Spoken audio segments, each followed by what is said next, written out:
them to have a performance in a big game, a big win like this, just how encouraging is that for you and for them? Very encouraging. I think that you look at what our pen did tonight, covering those valuable innings, really with no margin.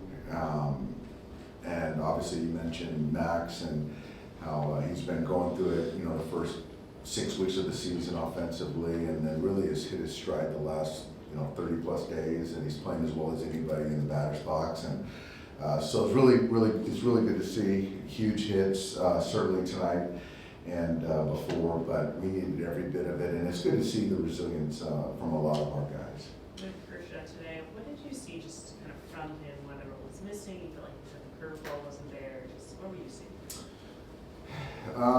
Well, I think certainly you just don't see the misses with the curveball like you saw tonight. I think there was one good one to a left-handed hitter in the middle of the count, but outside of that, there's a lot of non-competitive curveballs, which is very uncharacteristic of Clayton. I just think that the descriptor, the teethiness of the slider just isn't there right now, and it's still been 3+ starts. So to get the feel of it, it's gonna come, but right now it's just when you're getting count leverage. I know he's frustrated because he's getting count leverage with guys and can't put them away by way of strikeout.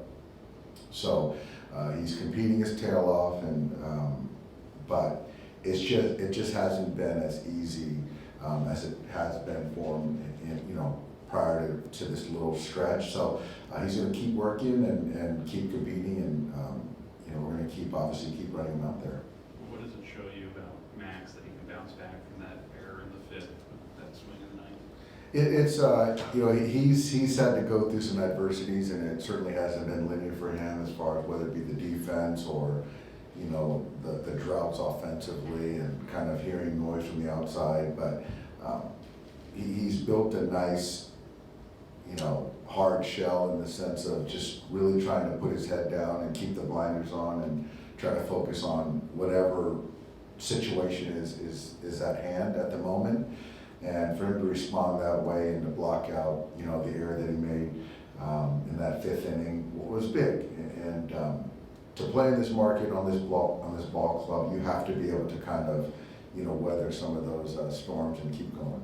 I think you guys were expecting the bat to come around, but have you been surprised just how quickly he's gotten back to this point over the last couple of weeks? I mean, I think how they've come in bunches, maybe a little surprised, but I was certain that the swing that he was kind of working on, and I was seeing from the open angle from the third base dugout, I really liked what I had seen, and I said that there was going to be some slug coming, and I didn't know how many homers he was going to hit, but I just like his at-bat quality, and so now you look at the stat line, it's all lining up the way that it should, and he's really playing some good baseball. His ability to kind of weather that and also weather the slow start, is that something just byproduct of how long he's kind of played this market, like you alluded to, or what sort of allowed him to be able to sort of do that without letting things spiral? I think, honestly, I think he's had plenty of practice weathering some struggles offensively.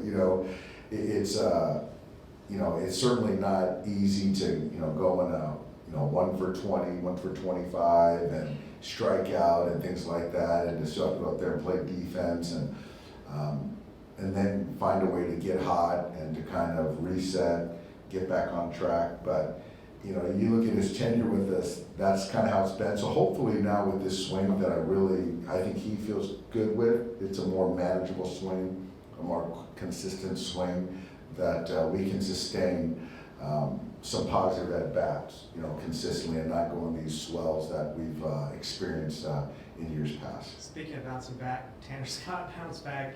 What gave you the confidence to put him back in the exact same situation as last night, and what did you see that was different from last night? Well, I think I've shown that I'm going to kind of continue to stick with guys and trust them and believe in them.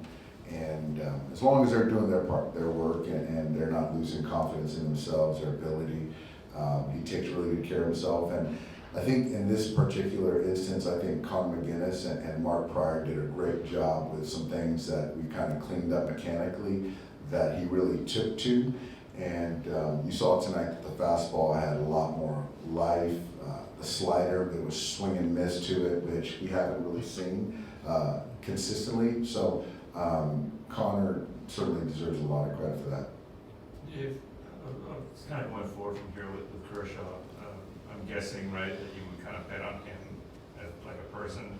At the same time, right, the stuff is kind of the stuff. And as you kind of go forward from here, right, in terms of expectations, how do you kind of balance out again, knowing who the guy is and again, just kind of seeing what he has right now at this stage of his career? I think that I have to be realistic with kind of the miles and who he is right now, which I think is fair, and manage him accordingly, which gives the team the best chance to win in a particular night. Also baking in the fact that who's available, how much bullpen needs to be taken up or can take up or withstand on a particular night and not kind of bleed into the next games. But yeah, I do think that, to expect him to go out there and go 6 or 7 innings each time, I don't think that's kind of what, I think is expected of him. But I think for me, I think for Clayton, each start is going to be different. And I think you're going to approach each start he's going to approach each start to give us a chance to win.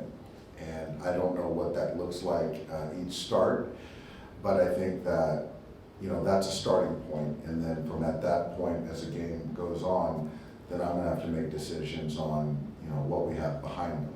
But like you said, I'm gonna bet on him. I think that there's something about his experience, him willing himself and our team to put us in a position to win. And right now, this is his 3rd start outside that abbreviated start. So to expect him to be locked in after not pitching for quite some time, I think is unrealistic. So he's going to get some leash to kind of find his way. I don't expect that curveball to be like it was tonight. I do expect the slider to get better, as well as that fastball command. Doc, where would you be, not just tonight in tonight's game, but this whole season without Ben Casparius, and we forget, he started Game 4 of the World Series for you guys last year, and now he might be your best high leverage reliever. I'd hate to think that, Michael, and we talked earlier, and he's kind of thrust himself into leverage, and we don't win this game tonight without Ben. And he pitched some big innings, kept us in the ball game. He's neutral, gets left and gets right out, resilient, durable. Yeah, he's had to grow up really quickly for us, and he's got the respect of his teammates, and he doesn't run for moments, which is really good to see from a young ball player. Thanks, guys. Thank you.